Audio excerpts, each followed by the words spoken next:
What's up guys, it's your boy Manny here, and today we're going to be talking about everything that you need to know about FIFA 22, or everything that we know so far rather.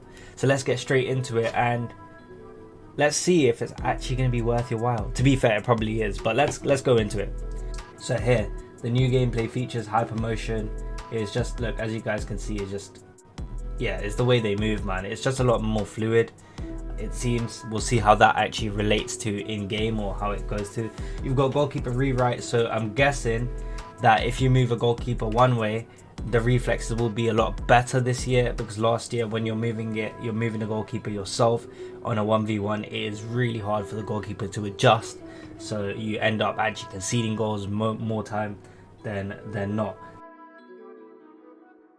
Then you got true ball physics, where basically it's just doing physics, right? Where it's doing ball drag, it's doing air drag, air resistance, ground friction, rolling friction. To be fair, we're not really going to notice this, but I feel like it's going to play a little bit more like PES, because I'm pretty sure that PES, yeah, when you're kicking the ball, guys, like, I don't know if this is just me, but when you're kicking the ball, it just starts slowly stopping, just because of friction and etc. I don't actually want it to be like that, because it just slows the game down a little bit, but we'll see how it goes with that. Then you've got explosive sprint. So this is a game mechanic where basically in 1v1 situations, you can sprint and accelerate a little bit more.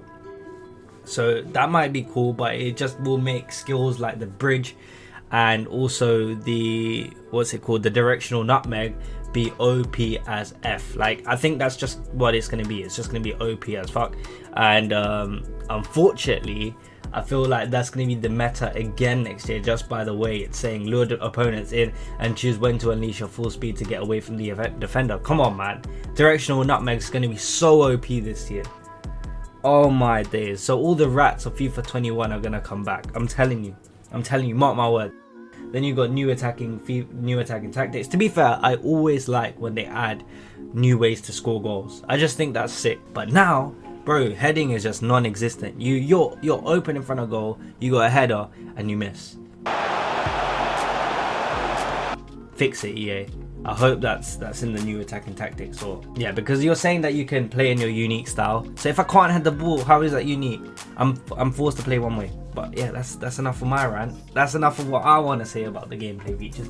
Let's go on to talking about other game modes. So firstly, let's talk about the career mode, and then we'll go into Volta. We'll go into it briefly. So career mode, live out your football dreams in FIFA 22 career mode as you create a club and lead them from relegation candidates to global giants, and enjoy an overhauled player career experience that gives you more ways to progress, achieve and immerse yourself in pros journeys throughout the game. So another thing that I have heard, or I can't confirm this, but I'm pretty sure in career mode you can also create your stadiums and kits, so you've actually got more customization within the game, which I actually think is quite cool. I mean, it's not something I would personally want, but it's something cool. And career mode actually is really fun. Like, I'm not even gonna lie, it's just really fun. I just hate, unfortunately, playing with against the computer.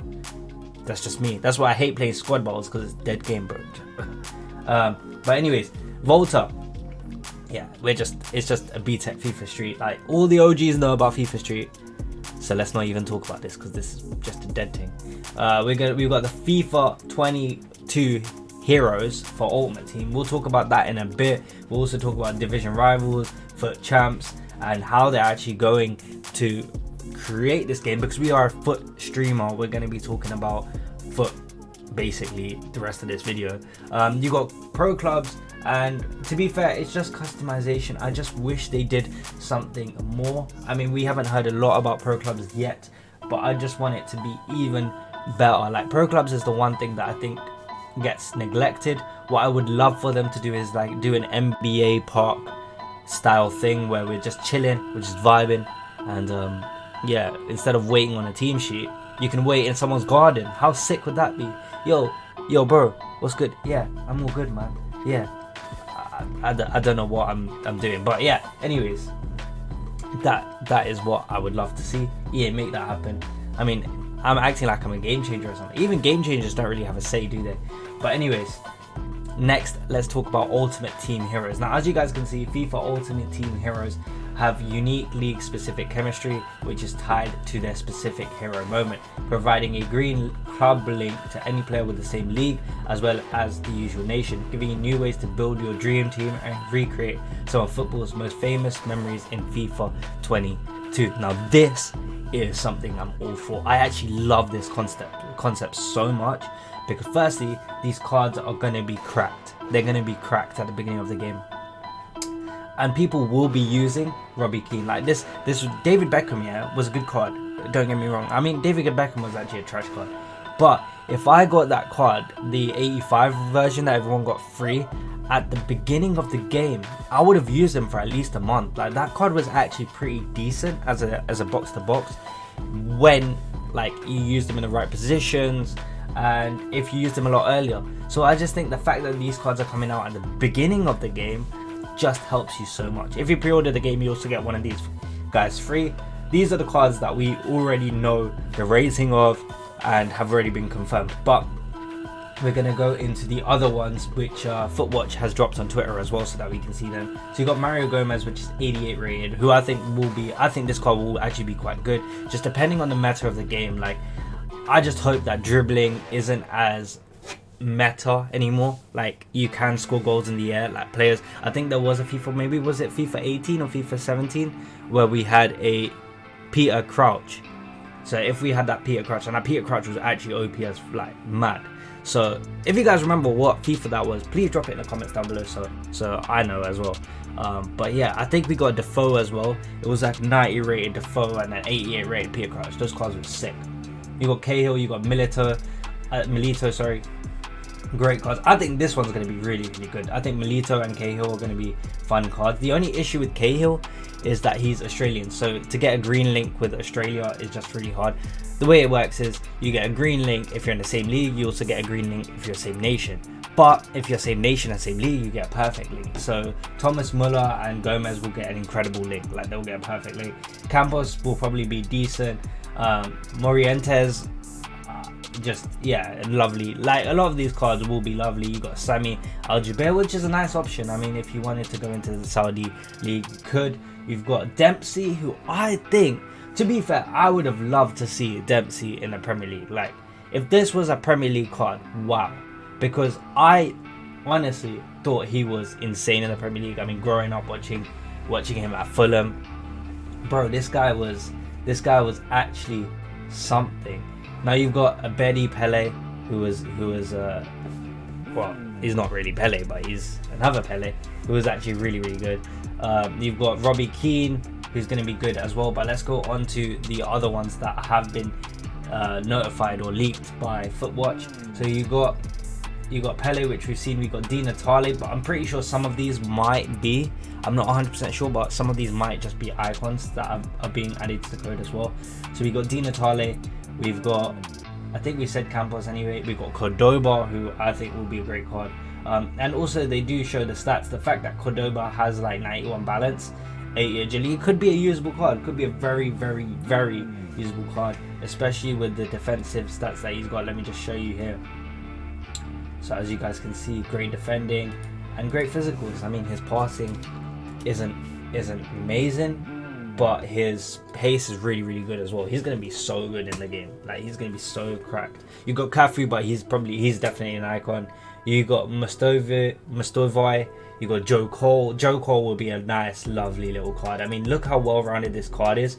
I mean, as a cam as well, or a left winger. To be fair, he played both positions, so he could get any water card. You got Solskjaer as well. As a United fan, I don't know if this card will be great, but the fact that he's got good positioning, good finishing, great for the beginning of the game. Sapa Hunter could be a cheeky little card to use. You got Ricken, you got Kohler, you've got Ginola, you've got, that's about, you got Lumberg as well, could be nice. You got Dudek, you got Casillas, but Casillas I'm pretty sure will be an icon as well, and Rooney will also be an icon in game. So that is everything that we know about FIFA Ultimate Team with the Foot Heroes. Let's go on to what credible sources have actually dropped for weekend league news, etc.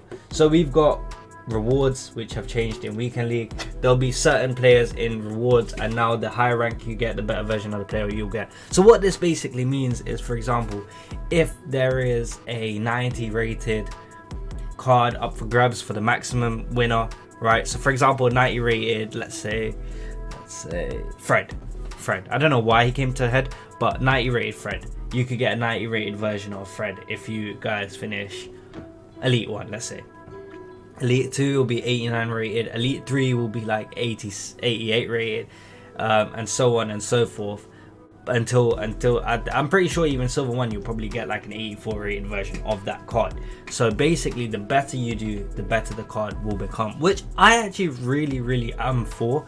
The reason why I'm for this is because, firstly, if you're a gold 3 player or a gold 2 player, it fully bridges the gap between everyone saying, oh yeah, you're a gold 2 merchant, yeah, why are you getting better pack luck? No bro, it's based on performance now. So if you're a gold 2 player like I'm a gold 2 player, hands up high, it's gonna work in a way where, alright, cool, I'm gonna get an 88 version to what you get a 91 card of.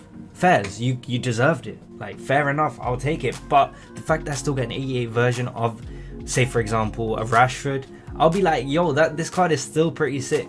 Like, we've seen cards that are lower rated that play at the same rating as a higher rated card. Like for example, Nani is a prime example. He's 93 rated, he plays like a 96 or 97 rated card. So even if Nani was 94 rated or 95 rated, I doubt those two ratings, but I know it'll make a huge-ish difference, but I don't think it'll make a massive difference to the gold 2 player anyway, because they'll feel practically the same, especially with chem styles as well. But I do hope they change something with that. We'll see how it goes. But yeah, it could be implemented very well if done correctly. So that's something that he has said. Another one, Weekend League is no longer 30 games. So now this is actually a key one. Weekend League is going to be 20 games. 20 games, that's it. So I actually really like this because I don't have time. Before guys, it used to be 40 games. But now it's 20 games. So I didn't have time to do 40. I didn't have time to do 30. I haven't played Weekend League in 2 months. To be fair, I'm gassed that I haven't. But 20 games, you can finish it off in one night if you really want to do. But I guarantee it'll be a lot harder now, because obviously there will be a shift in matchmaking. But I also think that they will fix matchmaking, so you do face, for example, if you're 0-0, you face another person who's 0-0. So I do think EA will definitely do something in regards to that, because they know it's an issue. And they don't really like to fix issues in the game. They like to fix it for the next game. So hopefully we'll see something like that. Now there's also another way of getting into EA's Weekend League. Now the way that they've done it, I don't know if you guys remember FIFA 19, or was it FIFA 18? It was FIFA 18, I believe, actually. So FIFA 18, you used to play a cup, you win the cup, you get a player at the end. Actually, I really like that. You get a player at the end. I didn't even used to play Weekend League. I used to play the cup in the week to get the Weekend League, to get the team of the season player at the end, and then just not play Weekend League. I used to do that every single week because I actually thought it was just like, it was 4 easy wins, and then well Gucci with the nice card. So that's what I used to do, because I never used to be like full on ultimate team. But yeah, no, what I'm gonna say, the good thing, or the bad thing about this rather, is yeah, you have to probably do this every single week. It is 5 games you play, you have to win 3 out of 5. Now it's basically placement games to see where you fit in to Weekend League. So if you win 5 out of 5, you probably face harder oppositions than people who won 3 out of 5. But people who win 3 out of 5 should still go into the Weekend League. But what this also means is that the lower skilled level people, the bronze 1s, the silver 2s, the silver 3s, might not get into Weekend League. So this will definitely bridge the gap between the low level FIFA players and the medium level FIFA players. And the reason why I'm saying it'll bridge the gap is because those low level FIFA players will have to start playing better, or force themselves to get better to be at a similar level to these people that are just about qualifying. So all those gold 2 players. Now I do hope that if you qualify for 1 week, you can re-qualify for their next week. I do hope it is like that, but something's telling me that won't be the case. We'll see how it goes, and then yeah, we'll decide. What do I mean by decide? EA will decide for us, but yeah, we'll know about that later too. So yeah, that's something quite key. And this is basically just a summary of everything that we have said so far. So there is actually a lot of things to digest. I will shorten this video down as much as possible. And if you guys did enjoy the content, I want to see more FIFA 22 news and updates and stuff, and also footballing stuff. If you want to see that, let me know in the comments down below. And yeah guys, till next time, peace out. And tell me, before we go, what is the most exciting thing that you are looking forward to in the next FIFA? Is it the FUT Heroes? Is it the gameplay? Is it pro clubs? Is it career mode? Let me know in the comments down below. See you guys in the next one. Peace.